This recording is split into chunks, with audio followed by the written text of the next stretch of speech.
Okay, the permutation formula is equal to n factorial over the quantity of n minus r factorial. Okay, so let's have an example number 1. So number 1, we have 12. The permutation of 12 taken 3 at a time.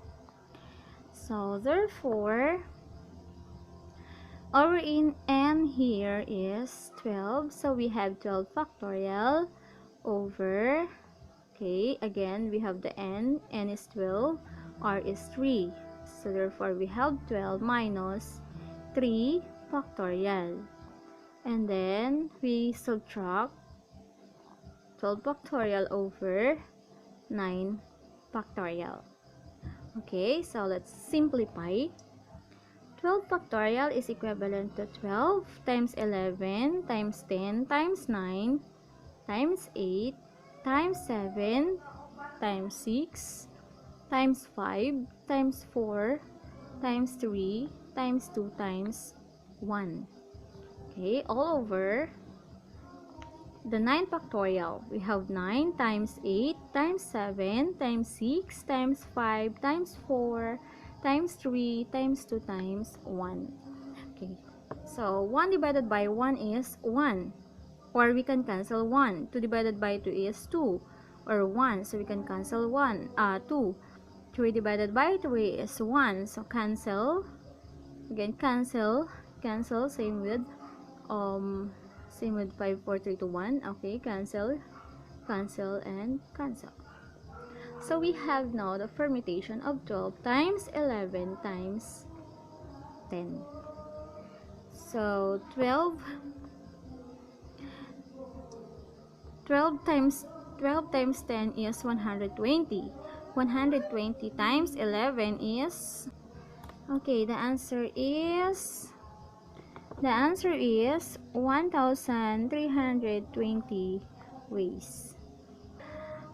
So let's have another solution. We have that permutation of 12 taken 3 at a time.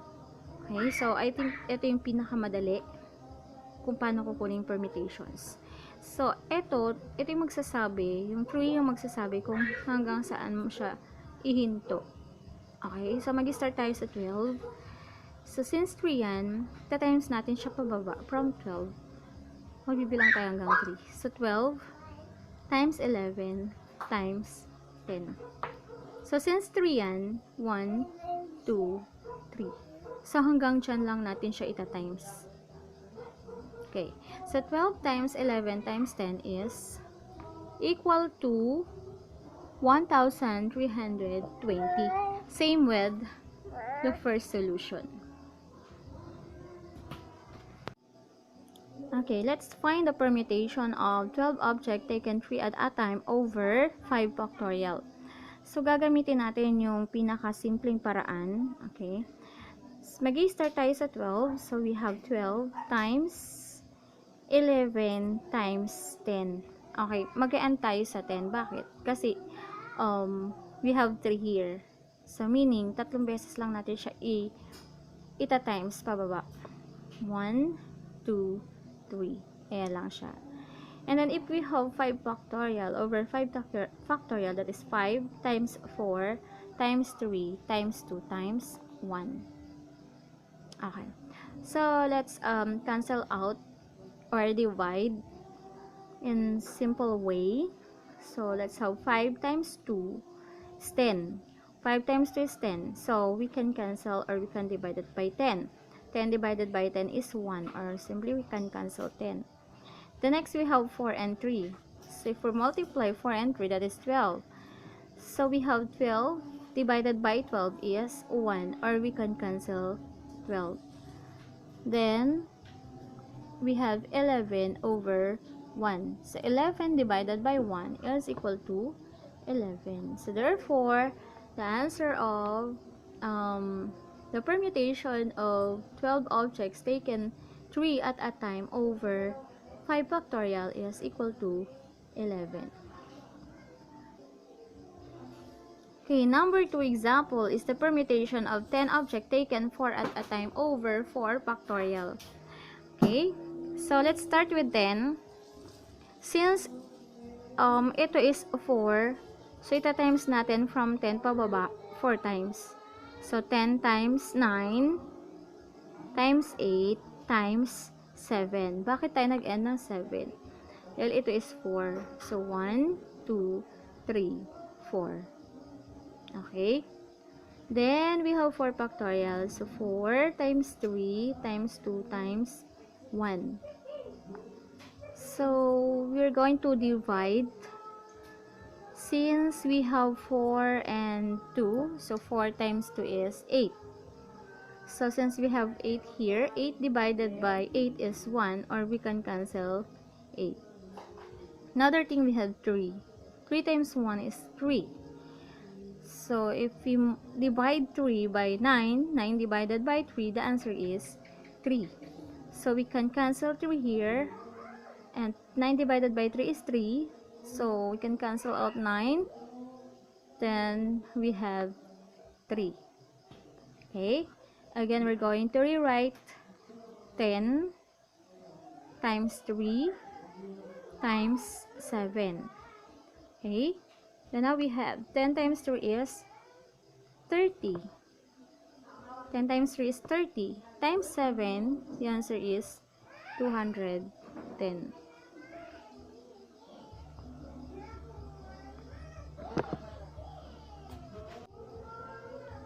Okay, so let's have number 3 example. The permutation of 10 objects taken 6 at a time over 6 factorial. So now let's start with 10. Dahil 6 yan, magkakount tayo ng 6, 1, 2, 3, 4, 5, 6. So times natin mula sa 10 pababa. So 10 times 9 times 8 times 7 times 6 times 5. So let's end with 5. 1, 2, 3, 4, 5, 6. Because it is taken 6 at a time. Okay, over 6 factorial. So we have 6 times 5 times 4 times 3 times 2 times 1. Okay, so in this example, we're going to cancel out or divide.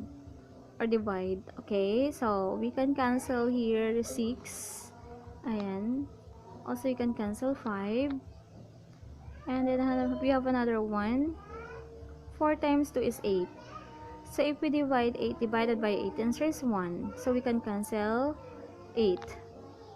Then 3 times 1 is 3. So it is possible to divide it by 9. So 9 divided by 3 is 3. So we can cancel 3 and then slash 9. We change it by 3. Because 9 divided by 3 is equal to 3. Okay. Then we're going to write 10 times 3 times 7. So 10 times 3 equals 30 times 7 equals 210.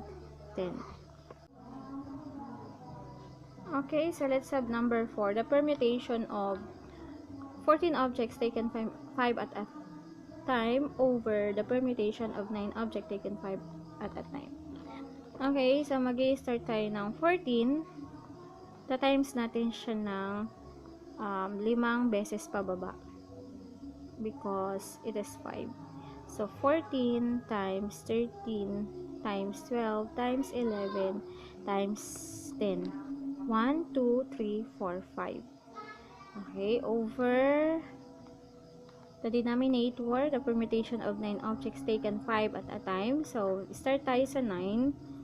9, 8, 7, 6, 5. So, mag-end tayo sa 5. 1, 2, 3, 4, 5. Kasi 5 yun. Okay, so let's divide. So, in this example, we can cancel or not cancel. 10 divided by 5 is 2. So, therefore, 10 divided by 5 is 2. So, we change 10 by 2. Next, we have 6. So, it is possible to divide it by 12. Okay, 12 divided by 6 is 2. So, we can cancel 6. And then,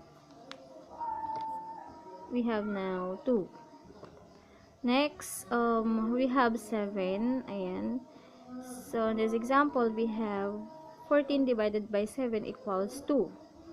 So, we can cancel 7, or 14 divided 7, 14 divided by 7 is 2. So, we change 14 by 2. Okay, next, 2 times 2 times 2 is 8. 2 times 2 times 2 equals 8. So, 8 divided by 8 is 1, or we can cancel. And then, now we have 13 and 11 sa numerator, 9 sa denominator. So, we cannot divide 9 by 13. And also, we can't divide it by 11.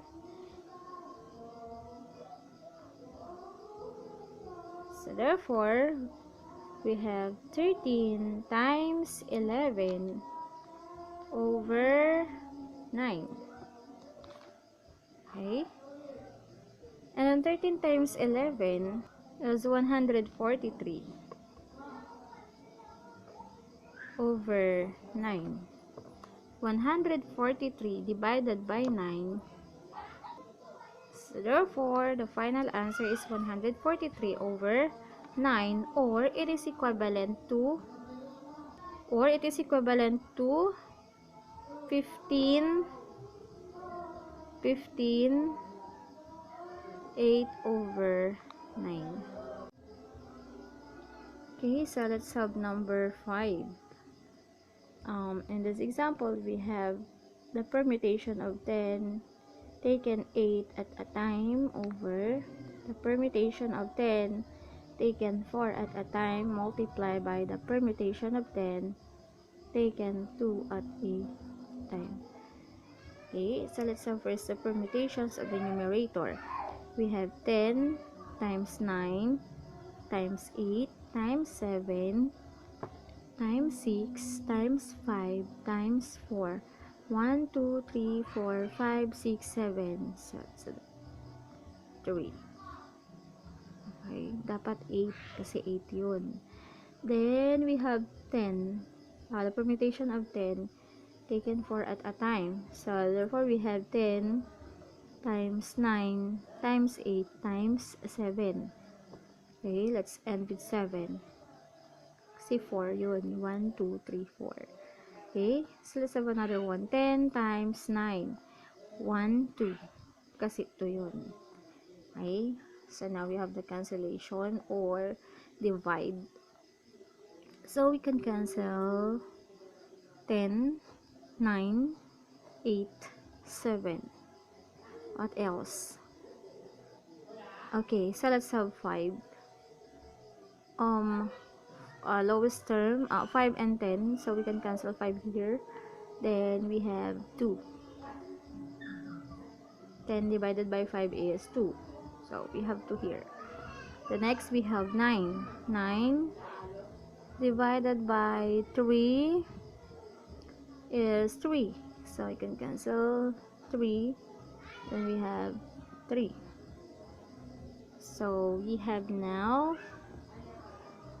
6 times 4 over 2 times 3. Okay, so in this example, we can cancel 2 and 3 is 6. Can cancel 6. Then the answer is 4.